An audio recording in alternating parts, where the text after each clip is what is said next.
Hi everyone, exam medicine channel में आप सभी का स्वागत है। हम बात करेंगे इलाहाबाद यूनिवर्सिटी में जो ग्रुप सी और एमटीएस के एग्ज़ाम होने वाले हैं उसके लिए जो आपके सिलेबस दिए गए हैं उस पर कुछ डिस्कशन करेंगे, जिसमें आपके दिया गया है कि यूनिवर्सिटी एक्ट 2005 के बारे में।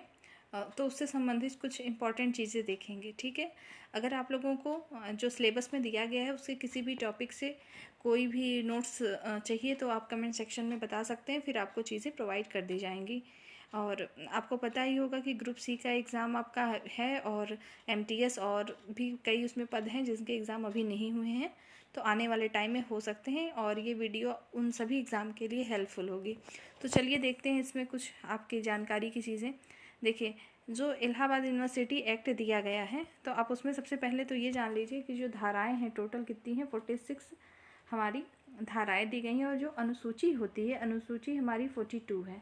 तो ये देखेंगे जैसे जिस तरीके से आप समझने के लिए समझ सकते हैं कि संविधान होता है हमारा, उसमें कई तरह के पूरे आर्टिकल दिए गए हैं, उसी तरीके से इलाहाबाद यूनिवर्सिटी एक्ट है जो 2005 में पारित हुआ था, उसके संबंध में कुछ धाराएं बनाई गई हैं जिसको आपको जानना है। तो उसमें से कुछ इम्पॉर्टेंट चीज़ें हैं जो कि अभी आपको प्रोवाइड की जा रही हैं। ठीक है, ये कंप्लीट पूरा नहीं है एक्ट, लेकिन उसमें से जो मोस्ट इम्पॉर्टेंट है वो चीज़ें हैं। तो हम सबसे पहले इसमें देखेंगे, आपको दिखा होगा फर्स्ट नंबर पे लिखा है कुलाधिपति। ठीक, हम देखेंगे जैसे कोई संविधान हमारा बनाया गया तो उसमें सारे प्रोसीजर रखे गए कि किस तरीके से हमारा पूरा संविधान काम करता है, फिर उसी के अनुसार जितने भी राज्य के लोग हैं, राज्य का मतलब आपको पता ही होगा कि जो भारत सरकार के अधीन हैं और या तो स्टेट गवर्नमेंट के अधीन लोग काम करते हैं, उसके जितने रूल्स हैं उसी के अकॉर्डिंग काम करते हैं। ठीक उसी प्रकार से जो यूनिवर्सिटी है वहाँ पर भी नियम कानून लागू होते हैं, तो उसी के तहत जो एक्ट बनाए गए हैं उसी के अकॉर्डिंग सारे वहाँ के कार्य कराए जाते हैं। तो उसमें देखेंगे कि कौन कौन से लोग होते हैं। तो आपको पहले बता दें, एक सबसे पहले तो हमारे होते हैं विजिटर, जो कि राष्ट्रपति जी ही होते हैं। ठीक है, जितने भी विश्वविद्यालय होते हैं सबका एक विजिटर होता है, वो हो गए कौन, भारत के राष्ट्रपति। और एक होते हैं आपके चीफ रिएक्टर, जिसको आप कह सकते हैं कुलाधिसचिव, वो हमारे होते हैं राज्यपाल।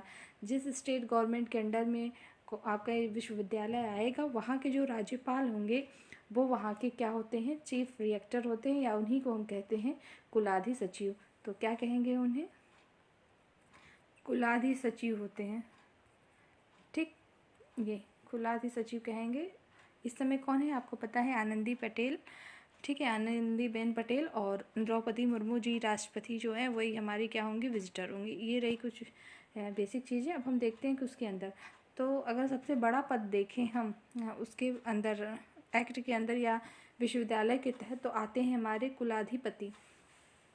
ठीक है, तो देखेंगे आपके जो आपके कुलाधिपति हो, कुलाधिपति का पूछा जाता है जिस तरीके से आप पढ़ते हैं राष्ट्रपति का कार्यकाल, प्रधानमंत्री हैं तो उनका कार्यकाल क्या होगा, कौन चीज़ें इंपॉर्टेंट हैं, कहाँ से आते हैं या कौन शपथ दिलाता, उनके लिए वो इम्पॉर्टेंट है।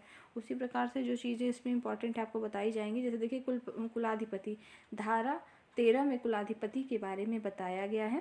कार्य परिषद द्वारा सिफारिश 3 व्यक्ति करते हैं सिफारिश, मतलब कार्य परिषद द्वारा सिफारिश की जाती है, 3 व्यक्तियों का पैनल बनता है। उसमें से कुलाध्यक्ष द्वारा, कुलाध्यक्ष भी मैंने बताया कि राष्ट्रपति होते हैं, तो कुलाध्यक्ष द्वारा कुलाधिपति की नियुक्ति की जाती है। आपसे प्रश्न ऐसे ही बन सकता है, कुलाधिपति की नियुक्ति कौन करता है, तो याद रखेंगे कौन करेगा, तो कुलाध्यक्ष करेगा। कुलाध्यक्ष कौन है, तो एक बार जान लीजिए, राष्ट्रपति कहीं पर भी आए कुलाध्यक्ष, उसका मतलब आप समझ लेंगे।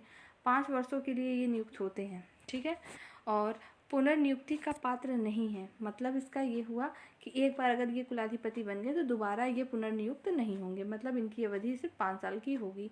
ठीक, और इनके लिए कोई एज नहीं रखी गई है कि कितना मैक्सिमम एज होगा। जैसे हम आपको पता होगा कि राष्ट्रपति की मैक्सिमम एज नहीं दी गई है। ठीक, इसी तरीके से इसमें भी कुलाधिपति की भी मैक्सिमम एज नहीं दी गई है। और कुलाधिपति कौन बन सकता है, तो देश के शैक्षणिक या लोक जीवन में प्रख्यात व्यक्ति में से कोई बनेगा। तो ये व्यक्ति होंगे शैक्षणिक से संबंधित या तो प्रख्यात जो व्यक्ति होंगे उनको चुनेगा कौन, तो कार्य परिषद द्वारा ही 3 लोगों का पैनल बनाया जाएगा जिसमें से ये चुने जाते हैं। अगर ऐसा भी हो सकता है कि अगर इन्होंने 3 लोगों का नाम जिसका भी बताया हो, मान लो कोई नाम है A, B एंड C, तो अगर कुलाध्यक्ष जो है राष्ट्रपति को ये तीनों लोगों को नहीं बनाना है, तो ये क्या करेंगे, इसको कैंसिल करेंगे और फिर से कार्य परिषद को कहेंगे आप लोग 3 लोगों का नाम फिर से पैनल द्वारा बनाइए। तो 3 लोगों को ये लोग अपना नाम सब देखेंगे, सब कुछ कि वो देश के लिए शैक्षणिक योग्यता हो उनकी, मतलब उनका शैक्षणिक क्षेत्र में बहुत योगदान हो, ठीक है। इन सब के क्षेत्र में जो होंगे पॉपुलर, उन 3 लोगों का नाम बताएंगे दोबारा ये लोग, ठीक। ये रहा कुलाधिपति, इसको याद रखेंगे, धारा 13 में बताया गया है। नेक्स्ट देखेंगे कुलपति, जो कि आप फेमस इस समय जानते हो। और ये भी जान लीजिए कुलाधिपति अगर पूछा जाए हैं कौन प्रेजेंट टाइम में, आशीष कुमार चौहान है। नेक्स्ट देखेंगे कुलपति के बारे में, तो प्रोफेसर संगीता श्रीवास्तव है प्रेजेंट टाइम में इलाहाबाद यूनिवर्सिटी की, ठीक। चूँकि आपका ये एग्ज़ाम ही इलाहाबाद यूनिवर्सिटी का है तो पूछेगा भी वहीं का, अदर यूनिवर्सिटी के बारे में आपको नहीं जानकारी रखनी है फिलहाल इस एग्ज़ाम के लिए। देखिए जो कुलपति है वो धारा 14 में बताया गया है।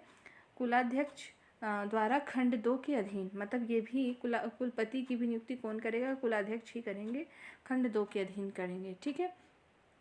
और इनकी जो किसकी सिफारिश पर होगी, तो गठित समिति, इनके लिए एक समिति गठित की जाएगी जिसमें इसमें भी 3 लोगों का पैनल बनाया जाएगा और उसमें से कुलाध्यक्ष जो है इसकी नियुक्ति करते हैं, ठीक। अब देखिए जो कुलपति जो बन गए तो उनका कार्य क्या है, तो प्रधान कार्यपालक होता है और शैक्षणिक अधिकारी है ये, ठीक है। और जो भी आपने देखा था कि जो समिति गठित हो रही है इनकी सिफारिश के लिए, तो 3 लोगों की समिति गठित होती, तो उसमें से कौन लोग होंगे, तो कम से कम 2 व्यक्ति कार्य परिषद के और 1 व्यक्ति कुलाध्यक्ष द्वारा नियुक्त किया जाएगा उस पैनल में, ठीक। इसमें ये लिखा है कि समिति में कोई भी प्राधिकारी नहीं हो। प्राधिकारी का मतलब होता है कि जो उसमें से मेंबर चुन के ये बताएंगे कि वो कुलपति बनेगा, तो वो कोई भी, मतलब ना ही वो सभा का मेंबर होना चाहिए, ना ही कार्य परिषद, ना ही विद्या परिषद, और ना ही अन्य किसी भी पद पे नहीं होना चाहिए है विश्वविद्यालय के अंतर्गत। ऐसे व्यक्तियों का ही वो चुनाव कर सकते हैं। और जो कुलपति होता है वो वैतनिक अधिकारी होता है, 5 साल के लिए नियुक्त होगा और इसको पुनर्नियुक्त नहीं किया जाएगा, मतलब ये दोबारा नियुक्ति के पात्र नहीं होगा।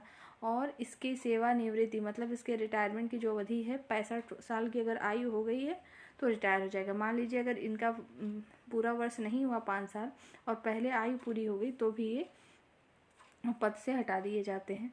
और कुलपति जो होते हैं कार्य परिषद, विद्या परिषद और वित्त समिति का पदेन अध्यक्ष होते हैं, ठीक। नेक्स्ट देखिए कि कार्य परिषद, विद्या परिषद और वित्त समिति के अधिवेशन बुलाने की शक्ति किसके हाथ में होती है, तो वो होती है कुलपति के हाथ में होती है कि ये अधिवेशन को बुलाते हैं। कार्य परिषद, विद्या परिषद, वित्त समिति। और आपको लोग एग्ज़ाम दे रहे हैं तो ये पता ही होगा कि देखिए कार्य परिषद, विद्या परिषद, समिति, ये सब क्या है, ये सब हमारे होते हैं जब ये जो आपने अभी यहाँ जस्ट ऊपर देखा था प्राधिकारी, तो ये प्राधिकारी के अंतर्गत ही आते हैं। मतलब इन सब का कोई सदस्य नहीं होना चाहिए जो पैनल द्वारा चुने जाएंगे। आगे देखते हैं प्रतिकुलपति, ठीक। प्रतिकुलपति का मतलब क्या होता है देखेंगे तो ये धारा 15 में है। कुलपति की सिफारिश पर ही प्रतिकुलपति की नियुक्ति कार्य परिषद द्वारा की जाती है। तो इनकी नियुक्ति कार्य परिषद द्वारा की जाएगी, लेकिन सिफारिश कौन करता है, तो कुलपति करता है। कुलपति अगर नहीं है, ठीक, आप इस तरीके से भी इसको समझ सकते हैं। जैसे मान अगर इसको आप राष्ट्रपति मानते हैं, कुलाधिपति समझने के लिए मान रहे हैं, ताकि आप चूँकि संविधान पढ़ें तो आपको ध्यान रहेगा, और कुलपति को राष्ट्रपति मान लें और प्रतिकुलपति को उपराष्ट्रपति। आपको पता है उपराष्ट्रपति हमेशा तो बनते नहीं हैं, हो भी सकते हैं और नहीं भी। तो ठीक उसी प्रकार से जो प्रतिकुलपति हैं इन विश्वविद्यालय में हो भी सकते हैं और नहीं भी। अगर हैं तो वो धारा 15 के तहत होंगे और कुलपति की सिफारिश पर कार्य परिषद द्वारा नियुक्त किए जाएंगे, पुनर्नियुक्ति के पात्र होंगे। इन्हें बार मतलब नियुक्त कर सकते हैं, ठीक है, दोबारा भी कर सकते हैं। और 5 वर्ष से अधिक का कार्यकाल इनका नहीं हो सकता है। ये क्यों लिखा है कि अधिक नहीं होगा, इससे कम भी हो सकता है, जितना मतलब सिफारिश में किया जाए तो फिर वो उतने ही समय के लिए बनते हैं। और जब मान लीजिए जो आपके कुलाधिपति हैं वो नहीं हैं तो उनके कार्य को कौन देखता है, तो कुलपति देखता है, कुलपति। और अगर कुलपति की अनुपस्थिति है तो इनके कार्य को कौन देखेगा, तो इनके कार्य को देखते हैं प्रतिकुलपति, ठीक। जैसे राष्ट्रपति नहीं होते हैं तो उन्हें मान लीजिए उपस्थित नहीं है किसी वजह से, या तो उनकी पद पे रहते ही मृत्यु हो जाती तो उसको कौन देखता है, ठीक है, तो उपराष्ट्रपति। तो उसी तरीके से इसमें भी समझ सकते हैं कि अगर कुलपति नहीं है, किसी तरीके से अनुपस्थित है, उसके कार्य को प्रतिकुलपति देखता है। नेक्स्ट देखते हैं संकायाध्यक्ष के बारे में। जितने भी संकाय होंगे, ठीक है, उसके अपने एक एक संकायाध्यक्ष होते हैं। तो कुलपति द्वारा उस संकाय के आचार्यों में से ज्येष्ठता के क्रम में चक्रानुक्रम द्वारा ये लोग नियुक्त होते हैं। मतलब जैसे कोई संकाय है, उसमें कई होंगे, आचार्य का मतलब समझ सकते हैं शिक्षक, जो एक सीनियर पर्सन होंगे, उसमें सीनियरिटी के हिसाब से चयन प्रक्रिया उनकी होती है। उसमें से हर एक संकाय के अध्यक्ष को नियुक्त किया जाता है। मान लीजिए कोई संकाय उसमें कोई नहीं है आचार्य उस तरह का, तो फिर वो डिपेंड करेगा कुलपति पे भी कि वो किसको बनाते हैं। तो ये याद रखेंगे कि जो संकायाध्यक्ष हैं वो धारा 16 में है, 3 वर्ष के लिए नियुक्त होते हैं, और संकाय बोर्ड का पदेन अध्यक्ष होता है। पूछा जाएगा संकाय बोर्ड का पदेन अध्यक्ष कौन है, तो संकायाध्यक्ष होते हैं। आचार्य न होने पर उपाचार्यों में से, मतलब अगर कोई संकाय में आचार्य नहीं है तो उसके नीचे अगर कोई है उपाचार्य, तो उसमें से सेलेक्ट किए जाएंगे अध्यक्ष। ठीक, ये रहा आपका संकायाध्यक्ष। नेक्स्ट देखते हैं, अब देखते हैं कुल सचिव के बारे में। देखिए कुल सचिव क्या होता है, तो गठित चयन समिति की सिफारिश पर, इनके लिए भी एक चयन समिति का गठन किया जाता है, जिसकी सिफारिश पर कार्य परिषद द्वारा कुल सचिव की नियुक्ति होती है। धारा 17 में बताया गया है।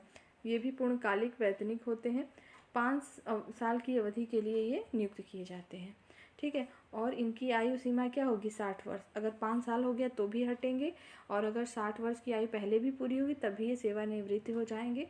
पुनः नियुक्ति के पात्र होंगे, मतलब एक बार बनाए गए तो इनको दोबारा भी बनाया जा सकता है। नेक्स्ट देखेंगे, कुल सचिव की अनुपस्थिति में उसके कार्य को कुलपति द्वारा नियुक्त व्यक्ति द्वारा कराया जाएगा। मतलब अगर कुल सचिव नहीं है, अनुपस्थित है किसी कारण से, तो उसके कार्यों को कौन देखेगा, उसके कार्यों को कुल सचिव कुलपति द्वारा एक व्यक्ति नियुक्त किया जाएगा, उसी को देखना होगा। और सभा कार्य परिषद और विद्या परिषद का पदेन सचिव कौन होता है, तो कुल सचिव होता है। नेक्स्ट देखेंगे 6 नंबर में वित्त अधिकारी के बारे में।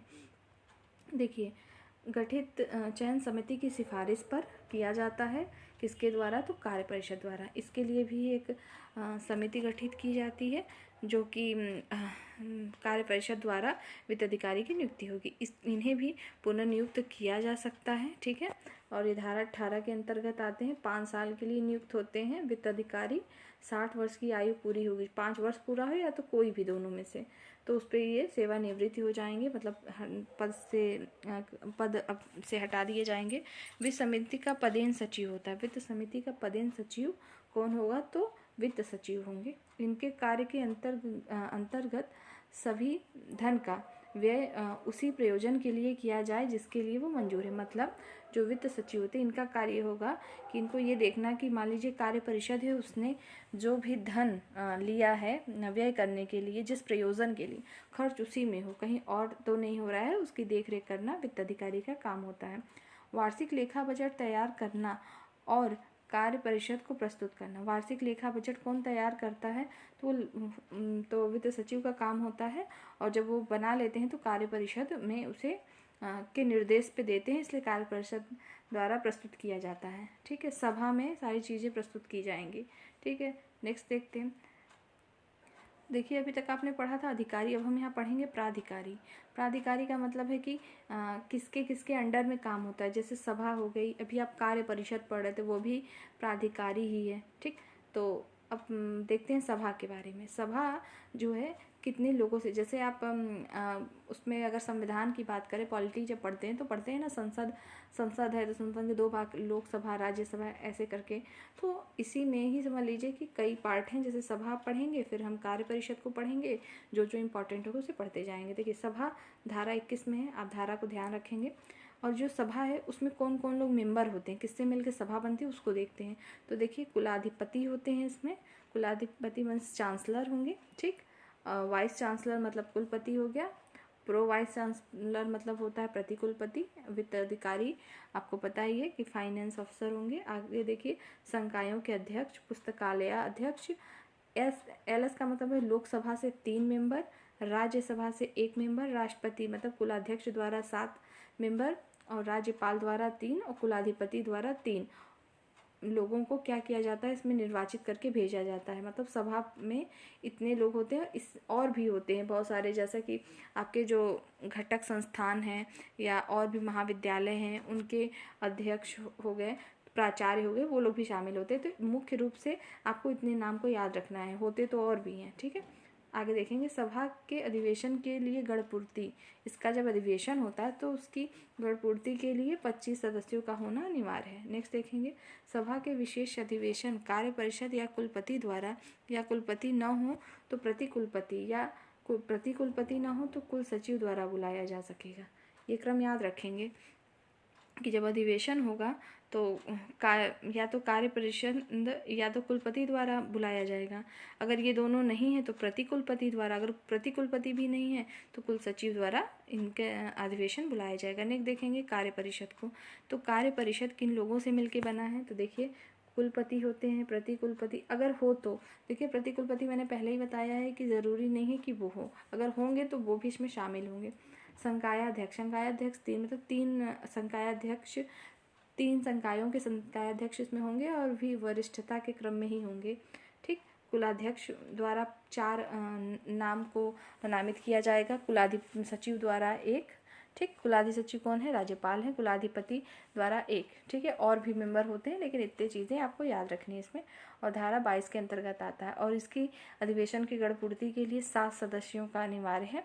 और अवधि जो दी गई है, देखिए इसमें अवधि 2 और 3 क्यों दी गई है, 2 अलग अलग। देखिए जो पदेन अध्यक्ष होंगे उनकी अलग होती है और जो पदेन नहीं होंगे इसमें व्यक्ति ऐसे ही इसके मेंबर हैं तो उनकी 2 साल होती है।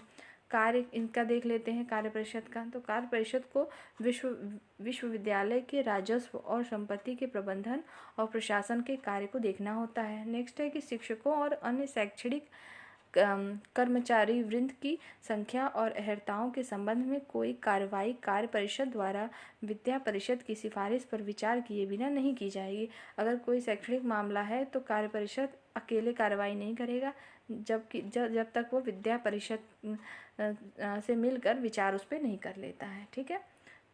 आगे देखेंगे अध्यादेशों और परिनियमों का मतलब होता है कानून के अनुसार कर्मचारियों के अनुशासन का विनिमय करना। मतलब जो अध्यादेश बीच बीच में जारी होते हैं, नए नियम कानून आएंगे, उसके अकॉर्डिंग पूरे जितने कर्मचारी हैं विश्वविद्यालय के उनको कार्य उसी ढंग से कराने की जिम्मेदारी कार्य परिषद की होती है। नेक्स्ट देखते हैं, देखिए अब यहाँ देखेंगे विद्या परिषद के बारे में। विद्या परिषद में कौन कौन मेंबर होंगे, तो कुलपति, प्रतिकुलपति, घटक संस्थानों के निदेशक, संकायों के संकायाध्यक्ष और लोग भी होते हैं, लेकिन जो यहाँ नाम मेंशन है उसे याद रखेंगे।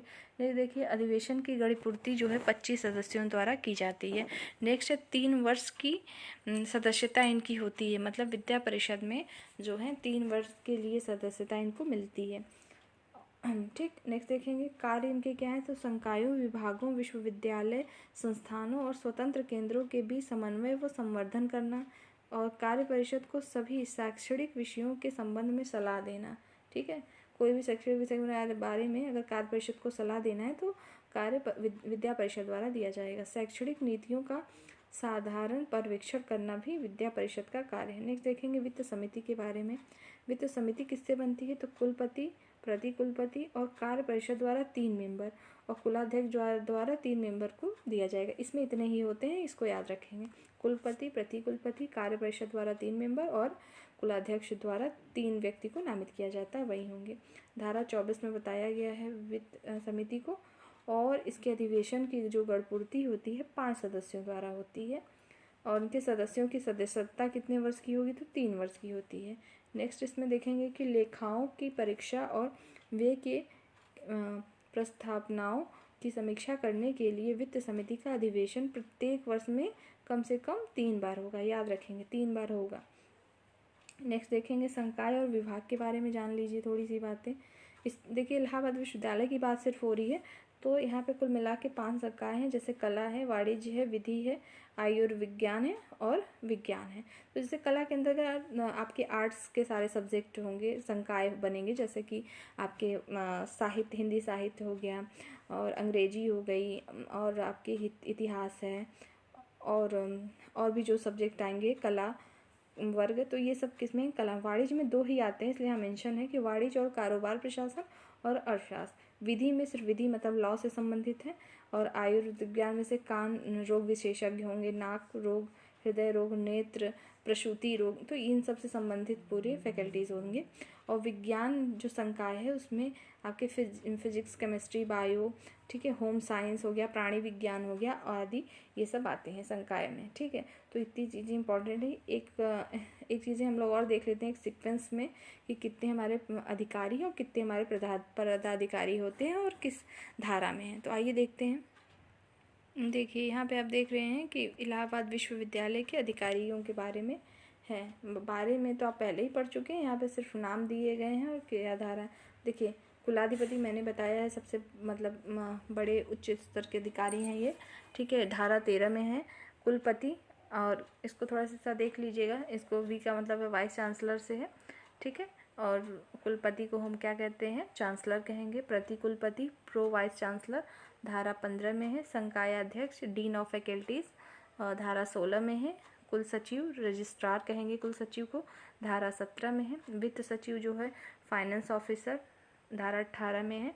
और अन्य अधिकारी जो परिनियमों द्वारा घोषित किए जाएं। देखिए कुछ हमारी नियुक्तियां जो होती हैं संविदा पर भी होती हैं, तो वो सब बदलते रहते हैं, तो इसीलिए उसमें 7वें में है कि अन्य अधिकारी जो परिनियमों द्वारा मतलब जो नियम कानून बनाए जाएंगे उनके द्वारा घोषित किए जाएंगे।